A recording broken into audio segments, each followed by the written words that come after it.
बिहार में आज सुबह सुबह उठे होंगे तो आपको एक अलग ही मंजर नजर आ रहा होगा, एक अलग दृश्य नजर आ रहा होगा।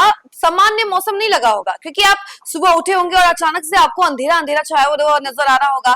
फिर आप सोच रहे होंगे कि आखिर ऐसा कैसे हो गया मौसम। तो देखिए, अचानक से अधिकांश जिलों में बिहार के खूब तेज आंधी बारिश और पूरा काला घना अंधेरा छाया हुआ था, जिसकी वजह से हड़कंप भी मचा और कई सारे जगहों पर पेड़ गिर गए, कई सारी जगहों पर एक्सीडेंट जैसे मामले सामने आए हैं। तो चलिए इसके बारे में हम आपको पूरी जानकारी देंगे और इसके साथ ही आपको बताते हैं कि राजधानी पटना के वीवीआईपी इलाके में कैसा था माहौल। नमस्कार, न्यूज़ फॉर नेशन देख रहे हैं आप और मैं हूं सानिया आपके साथ। इस वक्त हम लोग आपसे जानकारी जो शेयर कर रहे हैं वो है राजधानी पटना की, कि राजधानी पटना के वीवीआईपी इलाके का कैसा मंजर था सुबह सुबह। तो देखिए, जैसे सुबह सुबह उठते 8 बजे के करीब सीधे काला घना अंधेरा छा जाता है, कुछ भी नजर नहीं आता है। लाइट जलाकर लोग सड़कों पर चल रहे थे, घर में भी बैठे बैठे सभी लोग यही सोच रहे थे कि ऐसा मौसम, इतना डरावना मौसम तो पहले कभी देखा ही नहीं, पहले कभी होता ही नहीं था ऐसा मौसम। लेकिन अचानक से इतनी गर्मी के बाद सीधे बारिश होने लगी और खूब मूसलाधार बारिश हुई है। एकदम डरावना मंजर नजर आ रहा था, एकदम आंधी तूफान और बादल का गर्जन भी सुनाई दे रहा होगा। लेकिन इसी बीच कई सारी जगहों पर पेड़ गिर गए और खास तौर पर वीवीआईपी इलाकों की अगर बात की जाए तो वहां पर कई सारी जगहों पर कई सारे पेड़ टूट गए हैं। सर्कुलर रोड, 10 सर्कुलर रोड की बात करें, छज्जू बाग की बात करें, गर्दनी बाग की बात करें तो यहाँ पर पेड़ गिर गए हैं और इन सबको हटाया जा रहा है।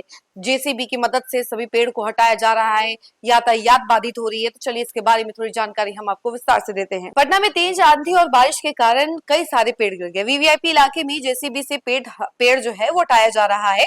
नगर निगम के आयुक्त यशपाल मीणा घूम घूम कर सारी चीजें की मॉनिटरिंग कर रहे हैं।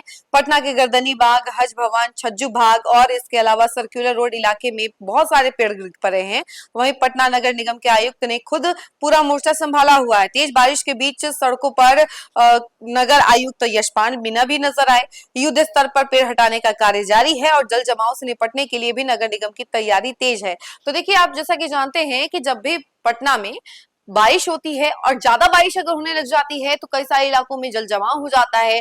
आप गुजर नहीं पाते, आप चल नहीं पाते हैं सड़कों पर, क्योंकि इतना ज्यादा पानी होता है कि आपको उस पानी को क्रॉस करके चलना पड़ता है। तो आप सोचते हैं कि कोई और रास्ता होता तो ज्यादा अच्छे से चल पाते। और मोस्टली इलाकों का ऐसा ही कंडीशन है कि बहुत ज्यादा पानी होता है, कई सारी जगहों पर तो घुटने तक पानी आ जाता है और लोगों को उसी पानी में फिर क्रॉस करके जाना पड़ता है। बीमारी जैसी कंडीशन भी होने लग जाती है, क्योंकि ऐसे मौसम में और पानी गंदगी की वजह से भी बीमार पड़ जाते हैं लोग।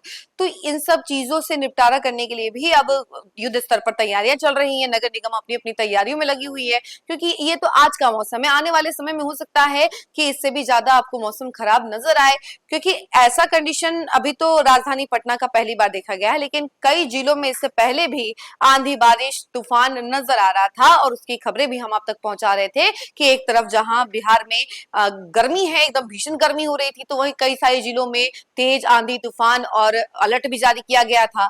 तो अब देखिए कि अभी बिहार के अधिकांश जिलों में आज खूब आंधी तूफान और तेज बारिश हुई है और कई सारे जिलों में इसी तरीके से पूरा अंधेरा छाया हुआ था सुबह से ही, मानो कि जैसे कि सुबह हुआ ही ना हो। एकदम काला घना अंधेरा छाया हुआ था जैसे कि रात की कंडीशन हो। और इसी कंडीशन में अब देखिए इतना तेज बारिश हुआ कि कई सारे इलाकों में पेड़ गिर गए। राजधानी पटना में वीवीआईपी इलाके का भी कंडीशन कुछ ऐसा ही था, सारे पेड़ गिरे, उसके बाद जेसीबी से उन सभी पेड़ों को हटाया गया। इस खबर में फिलहाल के लिए इतना ही। ऐसी तमाम अपडेट के लिए जुड़े रहे हमसे और देखते रहे न्यूज़ फॉर नेशन। धन्यवाद।